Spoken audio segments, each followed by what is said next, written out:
Assalamualaikum warahmatullahi wabarakatuh. Kembali bersama saya Marianus Kurniawan. Saya mahasiswa Universitas Bogor Tarakan, Fakultas Teknik, Prodi Teknik Elektro. Baik, di sini saya akan mempresentasikan sebuah jurnal untuk penggunaan tugas mata kuliah komputasi cerdas. Adapun judul paper yang saya ambil yaitu pemodelan jaringan saraf tiruan untuk prediksi konsumsi listrik mesin uji pada laboratorium otomotif. Pendahuluan latar belakang penelitian. Energi merupakan kebutuhan utama manusia pada era digital saat ini. Penggunaan tempat manusia beraktivitas memerlukan konsumsi energi listrik yang besar, apalagi jika di bangunan tersebut terdapat mesin-mesin yang membutuhkan daya listrik besar. Penggunaan energi listrik harus diatur dengan baik. Penggunaan energi listrik di masa yang akan datang dapat diprediksi menggunakan metode ilmiah. Prediksi tersebut dilakukan berdasarkan data dan fakta yang diperoleh pada masa sebelumnya. Prediksi penggunaan energi listrik dapat membantu manajemen energi sehingga akan mengurangi emisi yang dihasilkan oleh pembangkit listrik maupun emisi karbon dioksida dari gedung yang beroperasi secara berlebihan. Manajemen energi yang baik juga dapat meningkatkan penghematan energi. Gedung di masa depan akan mempunyai sebuah sistem manajemen energi cerdas. Sistem ini mampu memberikan data konsumsi energi gedung di masa depan, gedung di masa sekarang, masa lampau, dan prediksi pada masa yang akan datang. Sistem manajemen energi cerdas juga mampu memberikan rekomendasi penghematan energi. Prediksi penggunaan energi listrik juga dapat digunakan sebagai persiapan bagian keuangan untuk melakukan pembayaran tagihan listrik. Dengan mengetahui perkiraan daya terpakai, maka biaya dapatlah diprediksi. Data penggunaan energi listrik diambil pada laboratorium otomotif, balai besar dan bahan dan barang teknik. Data pemakaian selama ini belum terekam secara digital. Padahal pada laboratorium ini terdapat satu mesin uji drum test mobil yang konsumsi energinya terbesar dengan rating breaker 160 ampere. Penggunaan harus terpantau agar lebih efisien sesuai dengan pekerjaan yang ditugaskan. Tujuan penelitian. Penelitian ini ditujukan untuk mengetahui arsitektur JST yang paling efektif dalam memprediksi konsumsi listrik dalam jangka waktu per jam.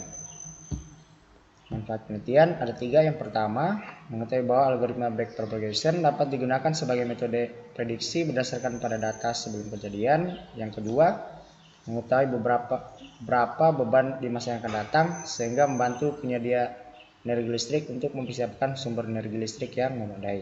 Yang ketiga, sebagai persiapan bagian keuangan untuk melakukan pembayaran tagihan listrik. Dengan mengetahui perkiraan daya terpakai, maka biaya dapat pula diprediksi. Solusi yang ditawarkan. Metode jaringan saraf tiruan digunakan sebagai metode prediksi berdasarkan pada data-data yang diperoleh dari sistem monitoring energi. Metode kecerdasan buatan merupakan pengolahan lanjut setelah sistem monitoring energi. Data monitoring energi ini akan terekam secara kontinu. Penggunaan JST karena mempunyai arsitektur yang lebih detail dalam perhitungan jika dibandingkan dengan perhitungan data secara konvensional. Perangkat lunak MATLAB digunakan untuk melakukan prediksi konsumsi energi listrik menggunakan JST metode backpropagation.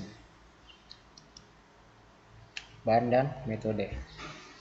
Penelitian ini menggunakan JST metode backpropagation. Pada penelitian sistem monitoring energi ini dilakukan langkah-langkah pengambilan data sampai dengan pemodelan sistem seperti yang ditunjukkan pada gambar 1. Langkah-langkah penelitian sebagai berikut. Ada 4 tahapan. Yang pertama, layar pengambilan data, layar pemrosesan awal, layar evaluasi performance, layar prediksi. Masuk pada tahapan pertama yaitu layar pengambilan data. Pada layar ini dilakukan pemasangan sensor arus dan tegangan pada breaker incoming PLN yang merupakan penyuplai energi listrik ke laboratorium otomotif dengan menggunakan 3 pasang 380 volt AC dengan rating breaker 250 ampere. Aliran listrik yang melalui breaker ini merupakan penyedia energi listrik bagi kebutuhan laboratorium otomotif Balai Besar Bahan dan Barang Teknik di Bandung. Bahkan pengambilan data dapat dilihat pada gambar 2. Gambar 2 bisa dilihat dari PLN masuk ke beban, yaitu penggunaan pada laboratorium otomotif, sehingga dapat diketahui berapa besar kebutuhan daya listrik yang digunakan pada laboratorium otomotif per jamnya. Nomor 2, bagan konfigurasi peralatan pengambilan data. Pengambilan data tegangan dan arus menggunakan sensor current transformer dengan rating 300 ampere. Data tegangan dan arus dibaca oleh power meter. Selanjutnya power meter akan terhubung dengan Ethernet gateway untuk mengkonversi sistem komunikasi ke jaringan Ethernet sehingga bisa dibaca oleh komputer. Komputer server akan membaca data tegangan dan arus melalui Ethernet gateway. Pengambilan data dimulai pada bulan April 2019. Tahapan kedua itu layer pemrosesan awal. Data tegangan dan arus ditampilkan dalam bentuk web dashboard. Data ini kemudian digunakan untuk mengetahui beban listrik setiap 5 menit. Data yang terekam akan dibagi menjadi 2 bagian, yaitu data input X dan data target Y, JST. Cuplikan data 30 menit pertama digunakan sebagai data input, sedangkan cuplikan data kelipatan 60 menit digunakan sebagai data target. Data-data ini juga dapat disimpan dalam bentuk Excel sehingga dapat diolah dan dievaluasi lebih lanjut.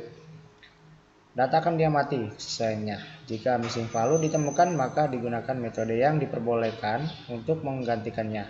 Data akan diabaikan jika missing value dalam jumlah besar. Sedangkan jika ada missing value pada salah satu cuplikan data, maka akan digunakan nilai rata-rata pada nilai yang berdekatan. Data input JST akan dinormalisasi agar perhitungan bobot dan error menjadi mudah. Normalisasi data akan dikonversi pada nilai antara 0 dan 1 dengan rumus sebagai berikut. ZI sama dengan XI kurang Xmin per Xmax kurang Xmin. Adapun keterangannya, I banyaknya dataset 1, 2, 3 sampai dengan N. ZI merupakan data hasil normalisasi, XI data aktual, Xmin nilai terkecil pada dataset, Xmax nilai terbesar pada dataset. Data hasil normalisasi dibagi menjadi 2, yaitu data latih dan data uji. Data bulan Mei digunakan sebagai data latih, sedangkan bulan selanjutnya digunakan sebagai data uji. Tahapan ketiga yaitu layer prediksi. Algoritma backpropagation yang digunakan merupakan algoritma yang mengubah bobot yang terhubung dengan neuron pada lapisan tersembunyi. Error output digunakan untuk mengubah nilai bobot dalam arah mundur backward untuk mendapatkan error ini. Tahap perlambatan maju forward propagation akan dikerjakan terlebih dahulu dengan mengaktifkan fungsi aktivasi pada neuron layer tersembunyi. Pada tahap ini, jaringan akan dilatih menggunakan metode pelatih algoritma backpropagation. Algoritma ini terdiri dari 3 layer lapisan utama. Layer input berfungsi untuk memasukkan data, layer tersembunyi berfungsi sebagai tempat memproses data, dan layer output merupakan hasil akhir dari pengolahan data. Pelatihan menggunakan algoritma Pohl-Bill conjugate, gradient backpropagation, TransCGB, dan gradient descent, momentum and adaptive learning rate backpropagation, TrainDX. Kedua metode ini paling sering dan cocok digunakan dalam hal memprediksi menggunakan metode JST. Pelatihan JST menggunakan metode supervisi. Pada pelatihan ini, dataset akan memandu dan mengajari JST agar menghasilkan keluaran yang sesuai dengan data target. Variasi jumlah layer tersembunyi dan jumlah neuron akan diuji coba untuk menghasilkan hasil prediksi terbaik. Hasil dari pelatihan kedua algoritma ini akan dibandingkan untuk mencari akurasi prediksi paling tinggi. Kemudian tahapan yang terakhir yaitu layer evaluasi performance. Kemudian akurasi JST dilakukan dengan penentuan mean squared error MSE. Perhitungan rumus MSE yaitu MSE sigma E kuadrat per N, di mana keterangan sigma E kuadrat selisih antara nilai target dengan nilai keluaran prediksi dikuadratkan, kemudian N sama dengan banyaknya data. Nilai target akan dibandingkan dengan nilai prediksi untuk menentukan ketepatan prediksi, perhitungan MSE, dan akurasi dihitung untuk menentukan kinerja JST dan penentuan variabel pelatihan agar JST mampu mencapai target dengan baik. Pengujian JST akan menggunakan data bulan Mei, bulan Juni 2019, hasil output diprediksi dalam rentang 0 dan 1 akan dikonversikan kembali menjadi nilai daya dalam satuan watt. Hasil output prediksi akan dibandingkan dengan nilai sebenarnya atau target. Hasil dan pembahasan.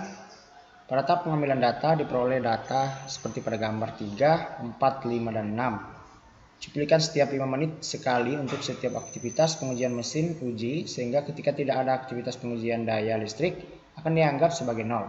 Pengambilan data dilakukan sesuai dengan jam kerja pegawai dari jam 7.30 sampai dengan jam 16.00 pada hari Senin sampai dengan Jumat.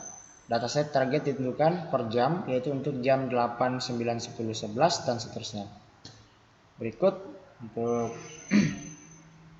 data perekaman tegangan bisa dilihat pada diagram berikut.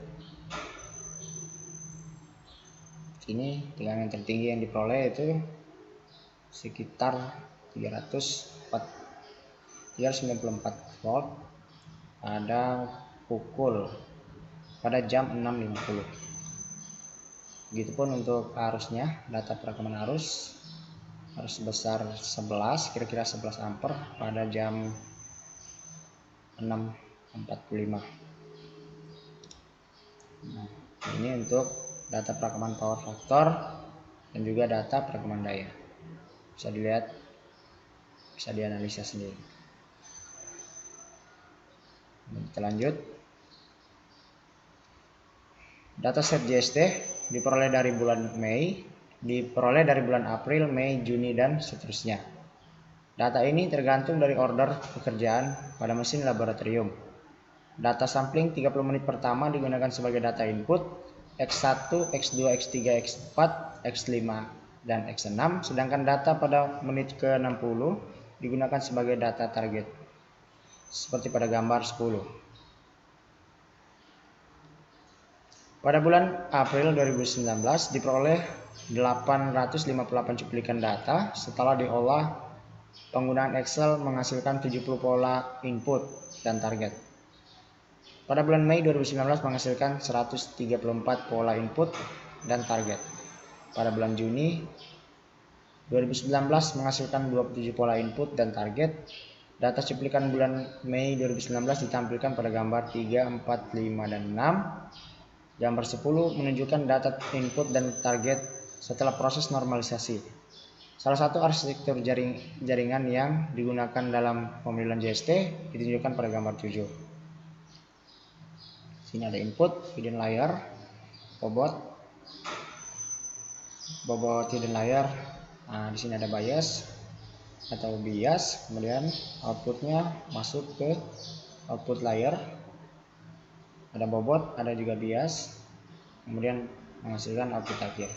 Di sini bisa didapatkan errornya, kemudian nanti akan kembali dilakukan backpropagation untuk pengupdatean bobot. Arsitektur JST 661. Percobaan pelatihan JST menggunakan algoritma gradient descent, momentum, and adaptive learning rate. Backpropagation TrainDX menggunakan parameter pelatihan seperti pada gambar 8. Sedangkan parameter pelatihan dengan algoritma Power BI Conjugate Gradient Train CGB ditunjukkan pada gambar 9. Kedua algoritma backpropagation tersebut menggunakan fungsi aktivasi loosing pada hidden layer dan fungsi aktivasi purlin pada layer output. Arsitektur penggunaan 6 neuron input, variasi neuron pada hidden layer, dan 1 neuron pada layer output. Variasi dilakukan pada jumlah layer tersembunyi. Diharapkan akan lebih banyak dilakukan perhitungan sehingga data semakin akurat. Percobaan pemilihan dilakukan sebanyak 16 model dengan variasi pada algoritma, jumlah hidden layer, dan jumlah neuron pada hidden layer. Tabel 1 menunjukkan hasil percobaan dengan membandingkan MSE pada masing-masing arsitektur pemilihan dengan algoritma Train CGB, arsitektur 6, 12, 12, 12, 1, fungsi aktivasi logic Prilin menghasilkan MSE paling kecil. Arsitektur ini diuji menggunakan dataset bulan Juni 2019. Data uji ini di luar data yang digunakan pada saat pelatihan. Hasil prediksi arsitektur terbaik untuk dibandingkan dengan data sebenarnya seperti ditunjukkan pada tabel 2. Hasil prediksi mampu untuk membuktikan data sebenarnya seperti ditunjukkan pada gambar 11.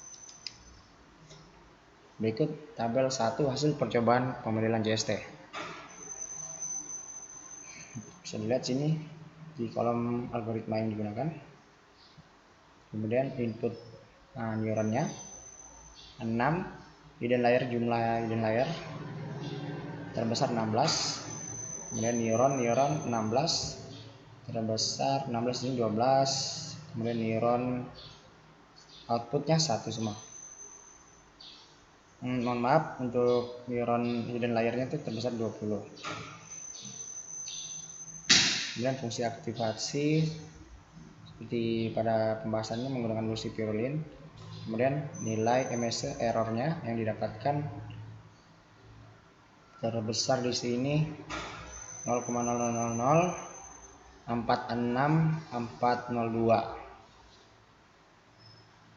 Begitupun pada hasil tes 0,000430.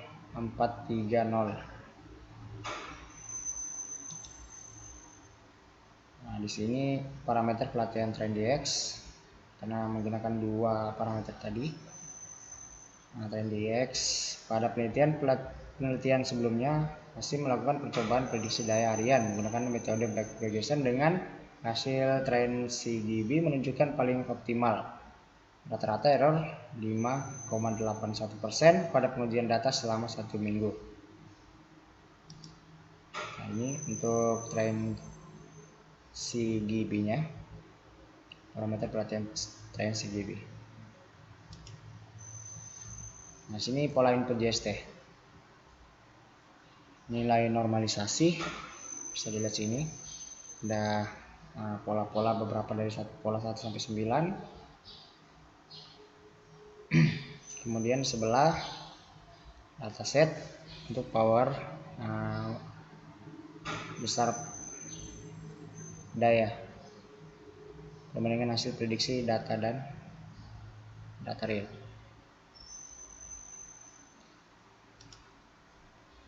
Lanjutkan saja. Untuk sini tabel kedua keluaran hasil prediksi menggunakan JST, data real,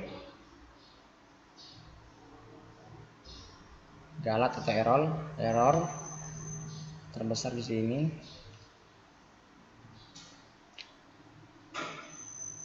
Nah, di sini jika errornya masih besar maka akan dilakukan perulangan sehingga didapatkan error yang terkecil. Sehingga pada hasil error yang terkecil maka proses tidak akan dilakukan lagi karena sudah dapatkan error yang terkecil. Pembelajaran yang didapatkan sebagai kaum pelajar, apalagi bagi seorang engineer, wajib bagi kita untuk memikirkan perkembangan untuk kemudahan di masa depan. Dari paper ini dapat kita ambil pelajaran bahwa energi menjadi kebutuhan utama manusia di era digital saat ini dan tentunya untuk masa mendatang. Kebutuhan energi berkembang seiring dengan perkembangan teknologi dan tidak terlepas juga populasi manusia, sehingga kesediaan sumber energi juga perlu dipersiapkan agar kebutuhan energi bisa memenuhi semua kebutuhan manusia, baik bangunan, pabrik, gedung, maupun hunian tinggal. Dengan pemodelan JST, algoritma backpropagation dapat digunakan sebagai metode untuk memprediksi penggunaan energi listrik, sehingga dapat mempermudah kita dalam menyiapkan sumber energi yang akan dibutuhkan serta efisiensi penggunaan energi listrik. Hal yang dapat dikembangkan. Metode ini dapat dilakukan menggunakan prediksi secara real time. Data dari sistem akuisisi data dapat langsung diolah secara web-based. Perhitungan dapat juga dilanjutkan pada perhitungan dampak ekonominya. Sedangkan pada bagian metode prediksi dapat juga dibandingkan dengan metode kecerdasan buatan yang lain. Perbandingan ini untuk mencari metode prediksi yang paling optimal.